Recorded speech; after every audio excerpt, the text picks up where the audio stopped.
What's going on? Nick Tello here. Today I'm going to break down the mix of my song Chaos into Cash. So this song is, I don't know what you call it, pop punk with trap drums, trap pop with 808's. I have no idea, but it's a lot of fun in terms of, the arrangement. There was a lot of things I had to do to get the, vocals to fit in the mix and to get the mix to be, because the arrangement itself is very busy and the vocal layers are very busy. And I feel like at this point, I'm like the black belt of like mixing busy mixes because there's so many things you have to do. So I'll just play the song just so you can hear it and then I'll dive in.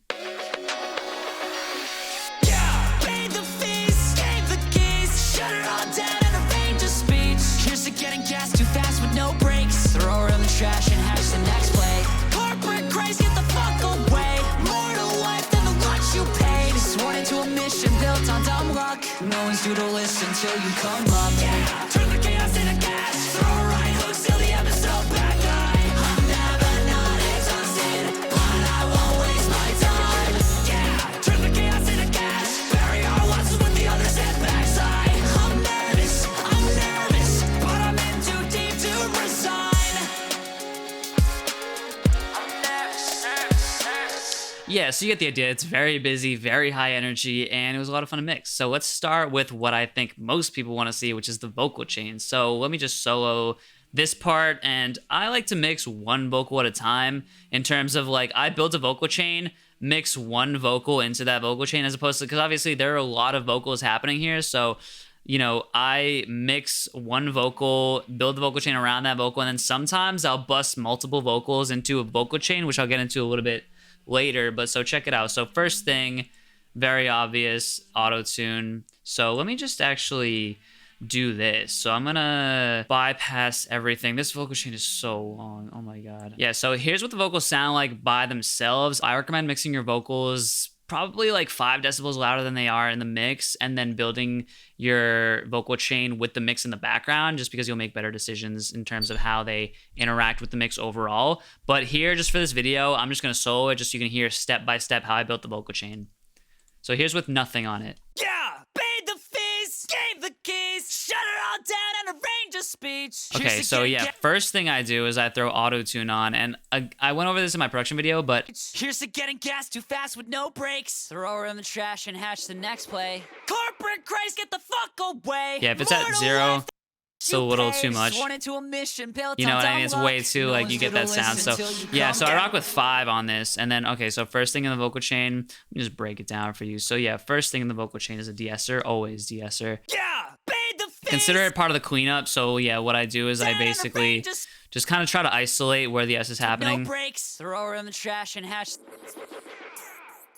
I basically just like sweep around and try to find where the S is actually happening. A lot of times it is 11K, so that's usually what I rock with. Next is the first stage of EQ.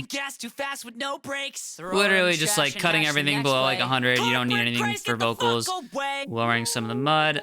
Just keep in mind, like, I did record this through an Avalon with the EQ settings, so like there are some things about this that are, like I added some analog EQ and some, like I recorded through a distressor, so it is compressing it on the way in. So this vocal is not completely raw. So yeah, a lot of these frequencies are kind of just being lowered just a little bit because I did do some work prior to actually like, starting this mix through, EQing it in the analog domain. That's like a boxy frequency. That's like a kind of more boxy, also telephonic frequency. And my vocal has a lot of just this annoying telephonic frequency range from like 2K to like 3.5K. So I'm just lowering that just a little bit. Yeah, all that's annoying. All right, so next thing I do, my first stage of compression, I usually hit it like kind of like 5 to 7 max on here. Then what I found a great starting place for like any 76 style is, the fast attack at 6 and set 6 for the release. So you kind of want a fast release because listen with a slow release. Here's to getting gas too fast with and then listen with a fast release. It's a little more forward, you know what I mean? So because the release is releasing on the syllables more quickly, so as a result, the whole syllable as a whole gets sort of juiced forward. So that's what the trick is the fast release. So then I put a 2A on here. Normally I don't do this, but the 2A does work well on my voice. What I don't like about the 2A is it has like fixed attack and release settings, so you can't really manipulate it the same way you would something else. But in this case, it worked. I'm only doing a little bit though here. Pay paid. Sworn into a mission built I on usually dumb only luck. hit like a No one's gonna 2A, listen till like, you come you know, down. 2 decibels Paid the max. fees, gave Kind the of just keys, smoothing out, shut her you know, all down rounding and off the arrange a transients just a speech. little bit. Here's to getting gas Then too one of the fast main with things no I do, brakes. Throw her in the trash and compress hash this the kind of next like mid-rangey frequency range. Because, yeah, a lot of times, like, especially when you add compression, the frequency in the mid-range will get juiced up. So I kind of just, like, you know, smooth it out with this compressor that just compresses the frequencies on here. Go away, more to life than the lunch you paid. Sworn into a mission built And then on dumb Soothe luck. is basically No just one's like, gonna listen till you come down. Soothe is a Paid great the plugin. I usually try not to like gas it up too much because it is an investment. It's like $200, but it is worth it for people that like me who like have a lot of like bitey like 3K in their voice, and it just takes a lot of the sort of like tedious dynamic EQing out of the picture. Because when you see what it's doing, it's basically just taking this frequency range and suppressing the annoying bitey frequencies. Paid the fees. Like that. Ow. That kind of hurts. And you can actually hear using this little delta thing, like what is being taken off. It's like, it's the resonant, like annoying frequencies, you know, it's the bite in the vocal, and we don't need that, so. Good piece of advice for this, what I usually do is I kind of just like put it on the default setting, and then let me see if I can just show you real quick. So if I just go to default preset, literally you just throw this on. Obviously it's doing a lot right now, but what you want to do is you kind of want to like adjust, see where it's kind of like ducking out the most. It's pretty much there, you know what I mean? And then, you know, maybe a little bit it's doing there. So when you boost these, it actually, that's the part that's being suppressed. It's kind of like the opposite of an EQ. It's like ducking down the parts that you boost. And then just play with the depth, basically. I don't want to go too far into sharpness or selectivity. It's kind of, you know, kind of explains itself. But like, mainly I mess with the bands, and then I mess with the depth. You don't want to take out too much, because when you take out too much, it just doesn't sound good. It sounds like you zapped it, you know? So I usually just bring down the depth, and then yeah, that's kind of how I'd have it. Then next I'll add another stage of compression. So I'm huge on stacking compressors because it gives me just a really nice and like evened out vocal sound. Speech. Here's to getting gas too fast with no brakes. Yeah, just a little bit of drive on there. Just to fill out the mid-range a little bit. Sworn into a mission built on dumb luck. Then I had a Pultec on. Literally just adding a little bit of 8K on there. The best way to figure out like, so this is a part of like, you know, the additive EQ stuff. Like, so a big part of like what I do is I, you know, I have this whole acronym that is the order in which I do things, and which is called like CRISP. So it's like a crispy vocal, get it? So first we cut the S's and some of the annoying frequencies out. So that's de-essing and subtractive EQ. That's the C in CRISP, cut. Then after that, we reduce it. We do some gain reduction, usually with a compressor or two, doing like, you know, anywhere from like 5 to 7 on the first one, and then like maybe a little bit more with the second one, maybe more, really depends. So that's cut and then reduce for gain reduction. Then after that, I do ironing out, and the ironing out in this case is we're kind of like look at it like kind of like a wrinkled shirt. So like we have these mid-rangey frequencies that are kind of annoying, and we also have these bitey frequencies. So this kind of takes the place of dynamic EQ in this case, in which, you know, if someone didn't have Soothe, I'd say use dynamic EQ, but then so I is where like ironing it out with some of this stuff. Throw her in the trash and hatch the next play. And then the next thing that we do is we're doing some saucing. So what I do when I say sauce is like additive EQ. So in this case, what I like to do is I kind of boost this a lot and then see what frequency makes the most sense for me to boost. And in this case, like the 8K just adds a little bit of presence to it. So let's just kind of switch between them. Speech. Here's to getting gas too fast with no brakes. Throw her in the trash and hatch the next play. Corporate craze, get the fuck away. More to life than the lunch you paid. Sworn into a mission built on dumb luck. No, yeah, they all give me something like a little bit of a different flavor, but I find that like 8K is good just for the presence and kind of like the intelligibility of the vocal and being able to hear the consonants and the words that are being said. So that's the position that I'm having the Pultec play, is like having it add some presence to the vocal. Then after that, I add another EQ, just, again, like kind of ironing it out, going back to that. But we're just doing some more subtractive EQ. I'm also boosting some of the mid-range just to give it a little more body. And then here's where the thing, like I go in and I really just like, really just go in there and take down all these annoying frequencies. A lot of these things, like what you want to do is you kind of want to listen for where a frequency is annoying some of the time, but not 100% of the time. And then you hear it and you're like, okay, that's kind of an annoying frequency, but I'm only hearing it on certain syllables. And then we add a band there. We say like, okay, for example, like here.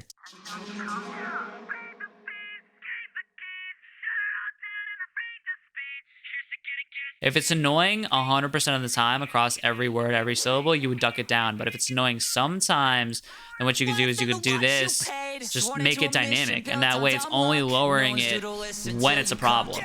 So that's kind of the philosophy behind when you would use dynamic EQ versus regular EQ, And then after that, sometimes when you add top end onto your vocal with the saucing aspect, you know what I mean? With adding like an additive EQ in the top end, you'll end up having a DS after the fact. So that's kind of the point of this De-Esser here. No breaks, throw her in the trash and hatch the next play. Add another EQ. We're gonna skip this. More EQ. This whole frequency range can go to hell, honestly. More soothe. Apparently I wasn't getting it. And then after that, here's a big thing. Here's a really important thing that I do is I actually have isotope trash on here, adding some distortion to the overall vocal. Honestly, just adding some more grit to it.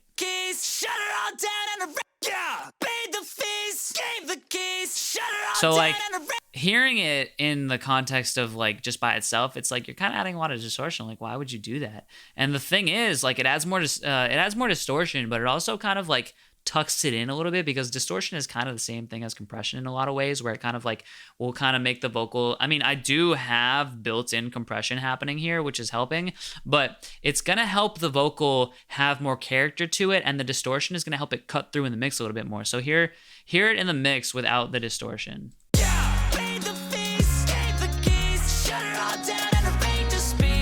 Now hear it with the distortion.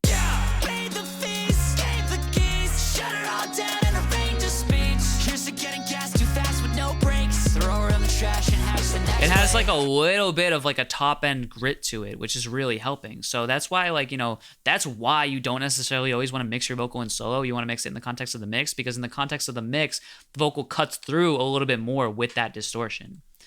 So next, I think I just added another EQ. I just go to town on these dynamic EQs. Honestly, like I don't know if I'm like a fraud or not, but like this is what I do. Sorry. Next, all right, so I obviously have some effects on here, which I'll go into later.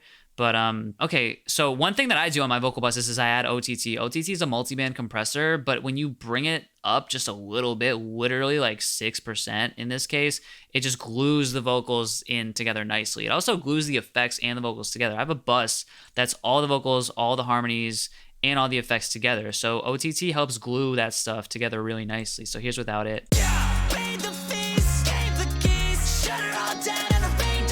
And then here's with it. Just tucks it in just a little bit. Too much, it's gonna sound so weird, but like even just 6% is fine. And then we got just a little bit of bus compression. I normally don't put bus compression on the vocal, but in this case it really worked. Again, with vocal compression in any level, fast attack and fast release is the way most of the time. So that's what I recommend. Then after that, so here's one thing that I do that not a lot of people do, but I actually limit my vocals. I had a limiter on my vocals, and the reason for this is because it really tucks the vocal into the mix and just helps you later on down the line. A lot of times you'll get to mastering and you'll realize that your vocal is not very like even or level, and you'll have to go in and like go back to your, the vocal will poke out sometimes, and you'll have to go back and like compress your vocal more or do something else. So it's really helpful to add a limiter onto your vocals at the end. And then I have the attack not too fast, because it was kind of killing the transients when I had it too fast. But literally just doing a little bit of limiting on the vocal. And here's without it.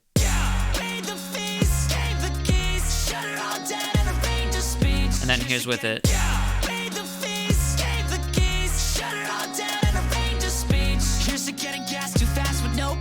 throw her in the trash and hash the next play. Like, you can see that it's doing, like, even up to, like, 5 decibels of gain reduction. And the thing is, like, this is something that you probably, like, wouldn't want to do. But in this case, like, it makes the vocal just super consistent, super across the board. You see, like, this is, like, the 5th, like, compressy thing that I'm putting on the vocal chain. But it's just the vocal is sitting on top of the mix so nicely now. And the transients aren't being murdered. They're not being massacred by all the compression because I don't have the attack times too fast on these, you know what I mean? So it's still cutting through despite the fact. And obviously you have to gain match. Like, you can see, like, it went like +8 here, so I had to make the out like minus whatever here. But yeah, super helpful to just, you know, add a limiter onto your vocal bus, you know, at the very end. You wouldn't think that, but it's super helpful, especially when you have a lot of layers. Yeah, and then I have another more mid-range apparently. Yeah. And then one last EQ. Yeah, probably to get rid of some of that like extra leftover sibilance. Yeah, that's it for the vocal chain. So aside from that, I actually have some effects here. So what I'll do is I'll just show you. Mainly I want to talk about the delay actually. Like, the reverb is just a reverb. I think I just used, what did I use for the reverb on here? I use Maniverb. Yeah, so I use Maniverb. Honestly, like, I shoot out these reverbs. I spend a lot of time shooting out these reverbs, and a lot of times, like, for my vocals, I normally don't put a plate on vocals, but in my vocal, the plate really did the trick. So let's just listen to it real quick. So when you're checking out your reverbs, you really want to be shooting out different reverbs on every vocal unless you're really comfortable. Like, you know what's going to work on what. But in my case, like, man, I'll pick a different thing every time sometimes. Like, so what I do is I go in and I basically just, like, you know, turn it up louder than it's actually going to be in the mix. So this is at like -12.5. So I'll turn it up to like -3 or whatever.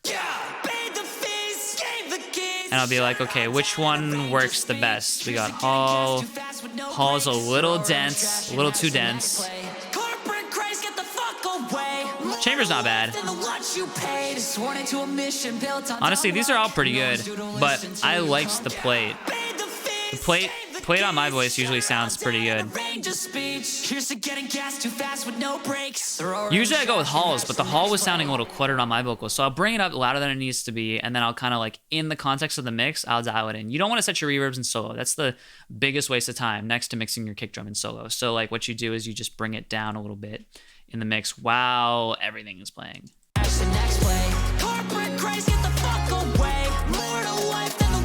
Yeah, and that's it.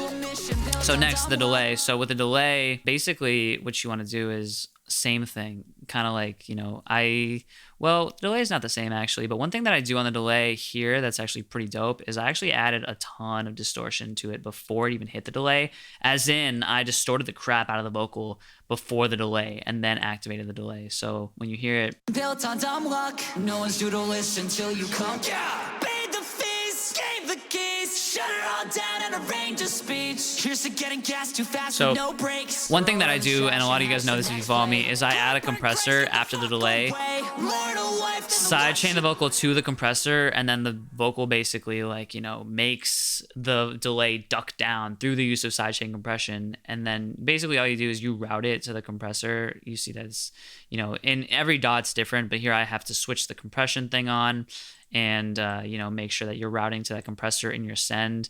And, you know, it's ducking down the delay while the vocal is present, which keeps it out of the way. But here's without that, for example.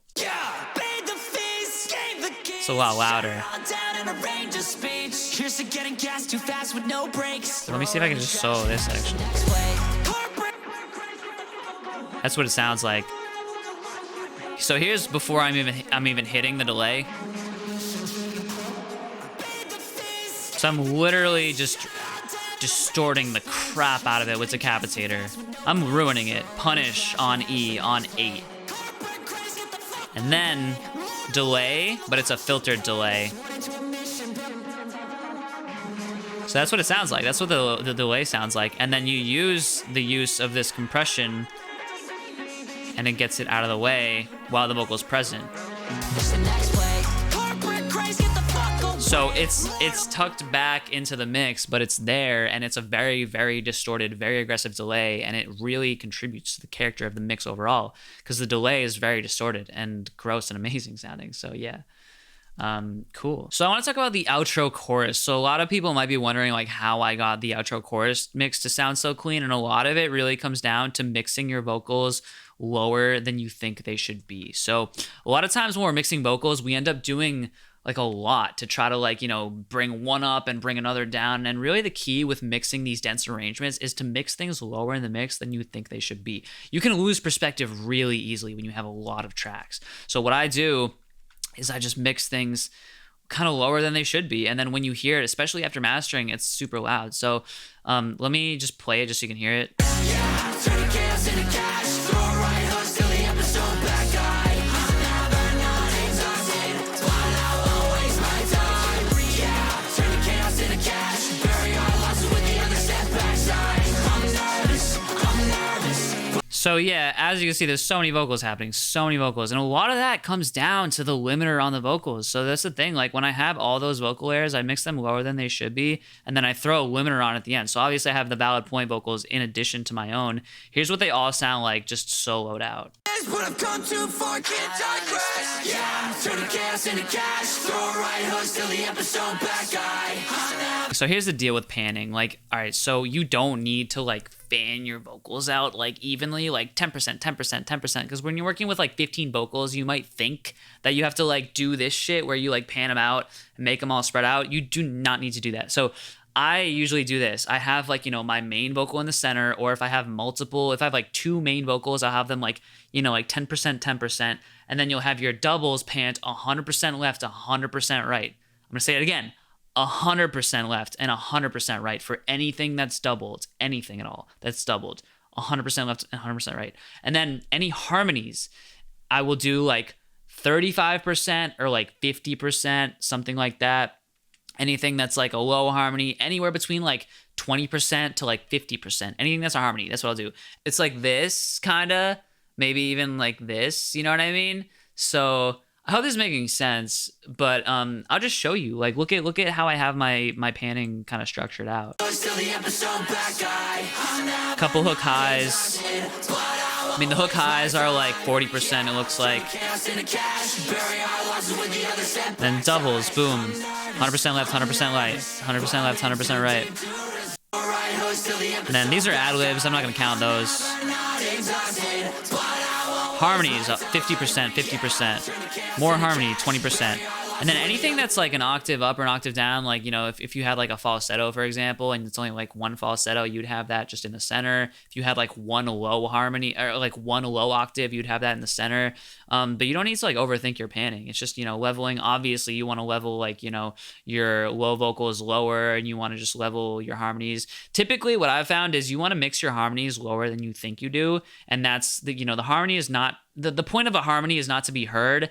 It's to add a texture and to harmonize. So, just think about that for a second before you actually mix it, and you'll realize your harmony should be a little bit more tucked in the mix. So that's my approach to it. So real quick, I want to talk about my all vocal chain for valid points. So basically what I do here is I have his whole vocal chain, and then I have some things at the end of the vocal chain that kind of add a little bit, some unconventional stuff that's pretty weird that I added. But like, for example, so I have the limiter on here. Aside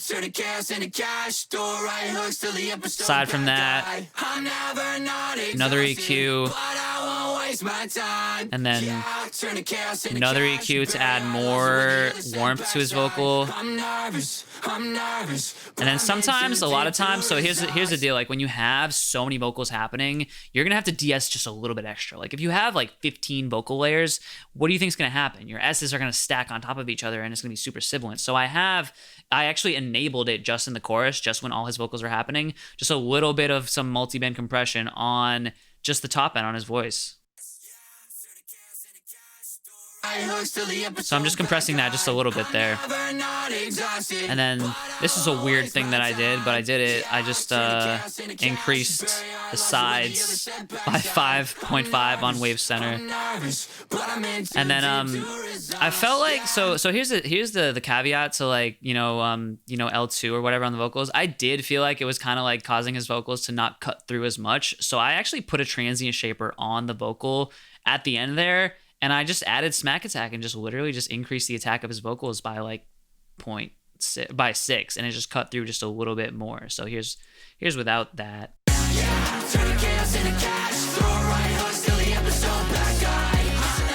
And then here's with it. I feel like I could hear like the consonants a little bit more, like the cash and like all that stuff. So that's the thing. Like when you're doing the limiter on the vocal thing, just be careful. And like if like worst case, you can like undo a little bit of what you did by like putting a transient shaper. I don't know. Like I don't like, you know, maybe that's not how you mix, but like there's no rules. So I just do weird shit like this and it works. And sue me. So yeah, that's it. And then Sue is just like, you know, last line of defense for more S's, more Sig 1 stuff. Okay, last thing I want to talk about with the vocals, because I know I've been talking about vocals for like ever, is that I actually automate a lot of these effects. So I think that one thing that's very important to keep in mind when you're doing vocal stuff is that, especially if you're working with these dense arrangements with a lot of stuff, your stuff is not going to be consistent across the board. Your effects are not going to be consistent. You're going to be adding like delays in and out. Like I think one of the examples is like I wanted a specific delay on the yeah, and I wanted a different delay on the rest of the vocals. So what I have is like, I mean, just check it out. Like I'll show it to you right now. Like I have a delay that's turned on just for the yeah, and then it turns off like, you know, for the rest of it. Check it out. So it's a little bit of like an extended delay. Like it's like, yeah. You know what I mean? And then the rest of it is like a little bit of a more tucked in delay. And that's why the yeah at the beginning there is just, it just drags out just for a little bit longer. You know what I mean? So that's the thing. Like it's just automating your effects, man. It's so underrated. It adds so much dynamics to your mix. And like, again, like if you look at like my effects that I throw on my ad libs, even like this right here is money. Like listen to this. I'm nervous.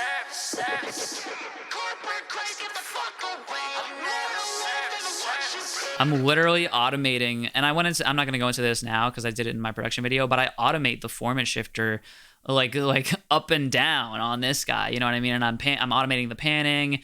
I'm doing all kinds of shit with like filtering and all that stuff and just automating. And you know, one other thing to keep in mind is like your vocal, if your arrangement is exciting and it has like all this stuff, like your vocal is not going to be the same volume from section to section. Like if you look at my, like, you know, even this, like the valid point mains, like I have his verse is doing all this shit because it's like, you know. I never really thought didn't find my who would have thought didn't be the unknown. Running in the dark with my hands out front, praying out loud, I don't mess it. You know what I mean? Like I had to bring up the part where it's just him and then tuck it back when it's the rest of the vocals. So yeah, man, automation is just huge. So a couple other points I want to make about this mix.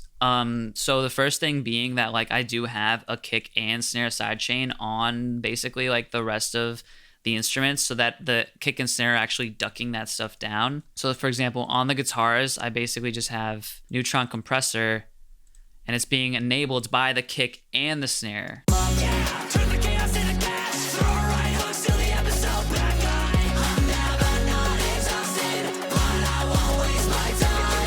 So it's obviously like, you know, the guitar is being ducked by like 10 decibels on the kick and then it's being ducked like 5 decibels on the snare. Some people think like just sidechain your kick and it's fine, but it really helps a little bit if you sidechain the snare as well, even though people might not think that's something that you should do.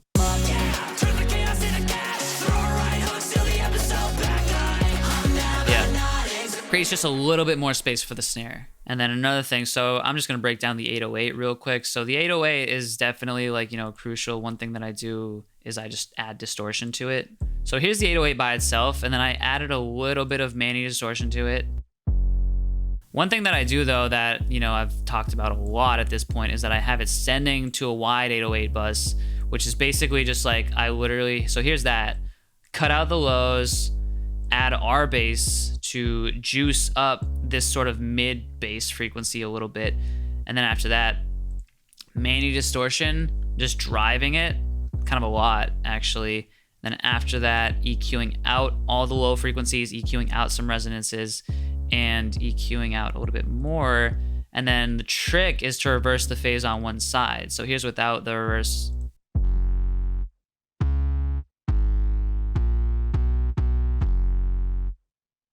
And then you reverse the phase on one side, pretty little like top end, you know, thing on top of your 808. So that's how I get the distorted 808 sound.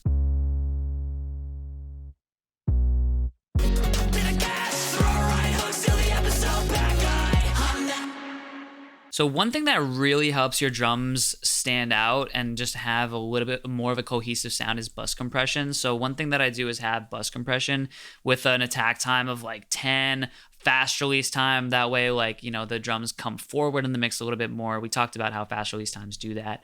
And it leaves the attack intact because I have it at like, you know, 10 milliseconds or so here. So listen to the drums without the bus compression.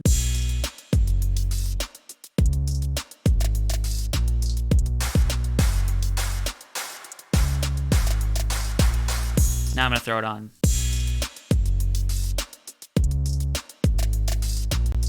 The kick is a little bit more dialed in. Here's without.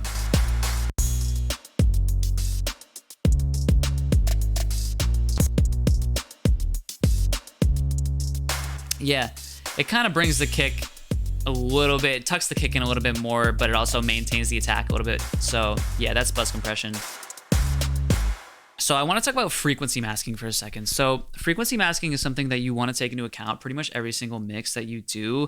A lot of people think, like, you know, especially if you're working with a 2-track, that you just sidechain, like, you know, the vocals to like track spacer on like the whole beat. That's not what you want to do, because your drums and your vocals don't necessarily conflict. Like your 808 and your vocals might, but your drums and your vocals not necessarily. So what you want to do is you want to put one of these 3 tools on top of whatever instruments are clashing with your vocals. So in this case, let's talk about the guitars for a second. So the guitars and the vocals, they occupy a lot of the same frequency range, especially like in that kind of lower mid area. So you want to make sure that you're kind of like addressing these issues. And there's 3 ways to do this. So there might be more, but anyway, there are a couple plugins that I use. So let's just let me bypass what I have here, and then I'll show you what I do.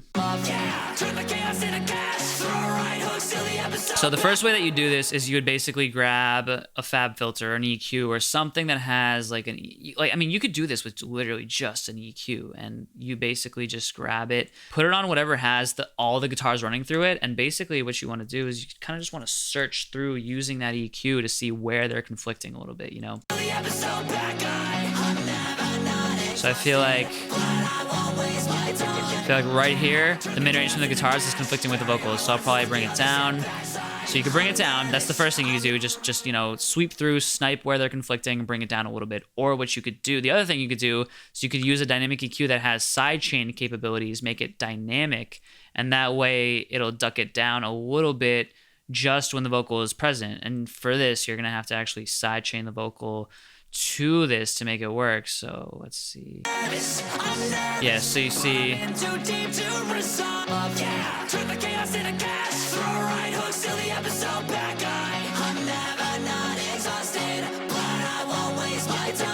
So you just make sure that it's sidechaining to it, and it'll basically duck that stuff down just when the vocal is present. So another thing that you could do is you could use a plugin that's like specifically for this. So in this case, it is Track Spacer. So Track Spacer is a plugin that you basically just sidechain to it, and then it makes space in the actual like sound for that vocal. So in this case, like you could see it'll duck down. You really only need a little bit with this.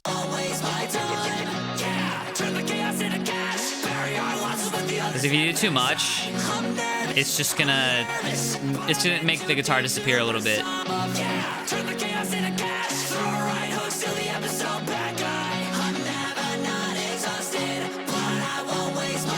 Yeah, so that's another thing that you could do. And then the last thing that you could do is you could use a plugin like Soothe. I mean, you could use multiband compression for this as well. So I think that, you know, I know I said 3 things. I think the first one is just EQ. The second one is dynamic EQ. And the third one is like, you know, using plugins specifically for this. So, you know, one of them being Soothe. Like you could sidechain to Soothe using this little sidechain button. So you have the vocal going to Soothe on the all guitars and bass bus. Basically, that'll cause the frequencies to be lowered down when it hears the vocal. Same thing as with dynamic EQ, and same thing as with Track Spacer. Yeah, so this is what that's going to look like. Obviously, you don't want to overdo it, or it's gonna kill too many frequencies.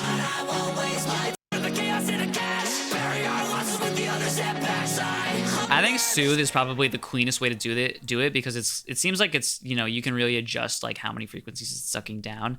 And, you know, you can really adjust like how specific you want it to be and how much you want it to duck down the frequencies. So I think that's probably my method of choice, but there are a few options for you to use. So anyone will probably do the trick. So one more thing that I do is I do top-down mixing on this song specifically. So, you know, there's mastering and then there's like, you know, mix bus processing. So I think this is definitely considered, you know, part of like mix bus processing specifically. So what I do is I have like, you know, stuff already on my master bus that I'm mixing into. Like one of them is a bus compressor, same exact setting as the drums, but it basically just like glues the mix together, especially with the drums in relation to the rest of the things in the mix.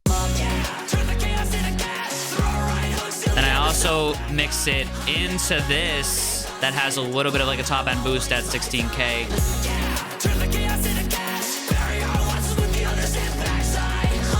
Just to give it a little bit of juice on the top end to begin with. And I also always run my masters through a Pultec anyway. And then I do a little bit of EQing here. I'm cutting out all the lows from the sides just to tighten up that, you know, that bass. Cutting out a little bit of this because I felt like the mix overall just needed less of that. I just don't need that. And then I added a little bit here just to help with like the presence of the mix and to help the vocal cut through a little bit more. One thing that I do when I'm EQing my mix overall is I'll add these little like boosts just to like, you know, add a little bit of enhancement to the mix overall and give the vocal a little bit more, like it gives the vocal the floor a little bit more in the context of the whole mix. Then I added standard clip on. So standard clip is a dope plugin. Basically what it does is it just like it clips the top of the waveform and just gives it a little bit of a, you know, it's clips it. So it adds some harmonics while also like giving it some distortion, giving it some punch, and also making it so that it doesn't, you know, peak too loud. So here's with it. Here's what happens if I drive it too much.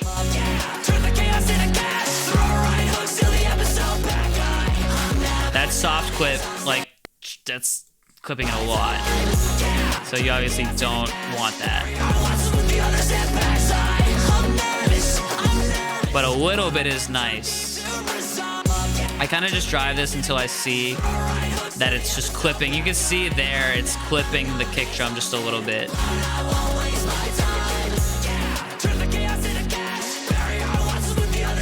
Yes, it works great on kick drums. I even throw this on like just the kick drums. I've thrown it on hi-hats. It's great for just adding some saturation on top of things. And then I am also running my entire mix through this Kramer tape plugin because I know that I love this and I know it's going to add a nice like sound, especially what it does to the top end. So here's without it.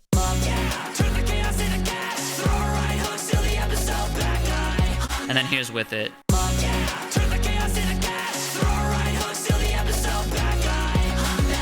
Yeah, I found that it kind of like juices up the top end and adds some clarity. Every tape plugin is different. You really got to like play with tape plugins to see what you like. But I mean, really, it just comes down to like figuring out what tape plugin sounds good and then adjusting, you know, it's essentially just the in and output on here.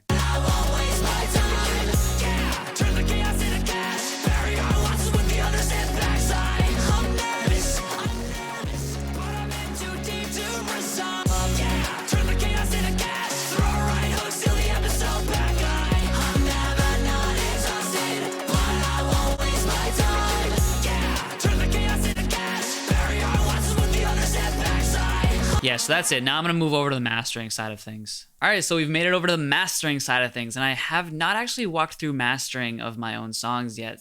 So basically, the first thing that I have here is I have a dynamic EQ. So one thing that I've discovered about mastering in general is that like when you master and you slam something through a limiter, a lot of these annoying frequencies will get juiced up. So here's just what it sounds like mastered, and I'm going to walk through the chain as well, but here's what it sounds like just in general. So one frequency range that I brought down with the dynamic EQ is this one. So again, like with the mid-range has to be consistent for the song to sound, you know, not muddy. So a lot of times, you know, if you do Ozone Mastering Assistant, you'll see it automatically pull these little frequencies down for you. And a lot of it is because like when you slam it through a limiter, it's going to get juiced up, and a lot of these frequencies are going to sound muddy and just get overly enhanced. So that's one thing, is dynamic EQing helps with that. A little bit more here and there. You know, some of that stuff's a little crispy, so I'm bringing it down. And then one other thing that I do, let me actually loop a section. When I master a song, I always stick to the section that has the most going on. So one thing that I do that I don't normally do is I have Soothe on here, and it's just evening out. Like with Soothe on the master, you really have to be careful. Like you can easily overdo it. So I just have it just smoothing out some of this extra. You can kind of hear what's being taken out. And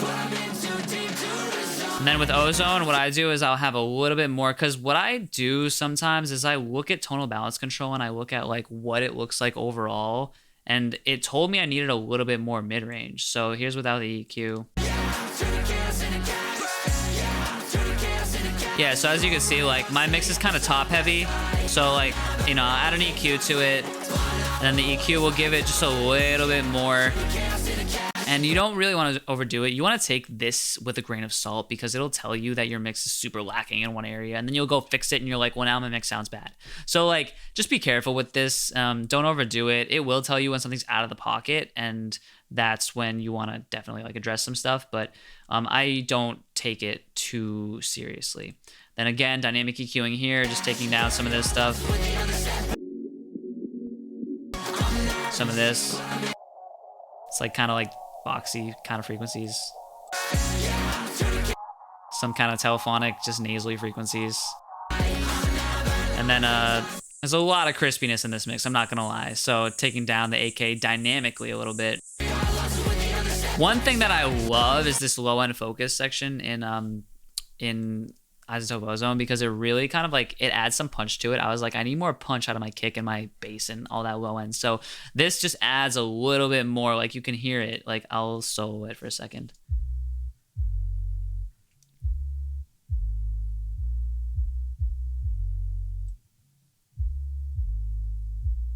So you can hear when I drag this down, it's adding a little bit of punch, but it's not too much. And then you can increase this to add, you know, more punch to it and make it like,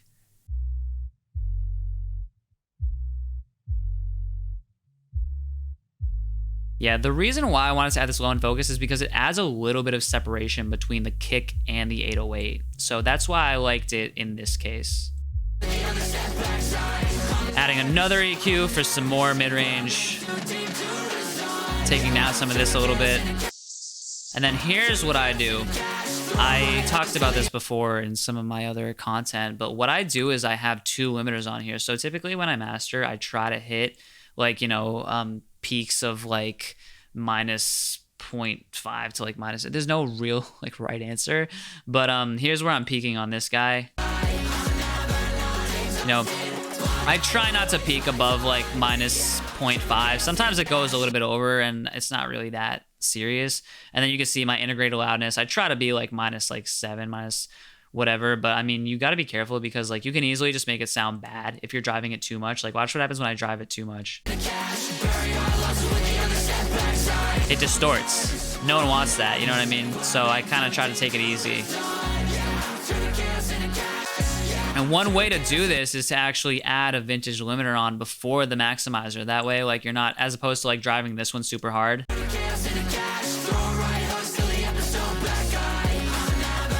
I get better results when I do a little bit with a vintage limiter.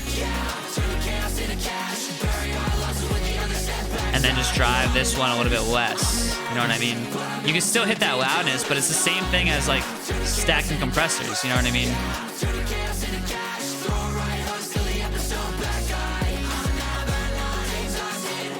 Yeah. So that's the double, the famous double limiter trick that I do, you know. And then yeah. So that is it as far as like, you know, the whole mix, the whole master, everything. One thing you'll notice is that I use my headphones for like the majority of this mix. There's no right answer, like should you mix on speakers or headphones? Some people say like speakers are better. I think that's, you know, that's one way to look at it. I think they're both great. If I had the option, I'd probably be mixing on speakers in a perfectly treated room, but as you can see, my room is not treated right now, so the headphones do the trick. One thing I will say is like, I use SonarWorks reference thing to get my, you know, to make sure that it's that what I'm hearing is accurate and flat. And then another thing is that, I do have decent headphones. So make sure you're working with headphones that are, at least I'd say in the $300 price range. It depends on the headphones, obviously. And just make sure that you are familiar with them, you know them, you listen to as many mixes as you can on them before you do that. So that is it. Hope you learned something new. Let me know what you would like to see more of, what, made sense to you, maybe something didn't make sense to you. And of course, what you thought about the song. It's out, so you can go check that out. I'll put the link below. And thank you so much for hanging out with me today. I'll see you soon.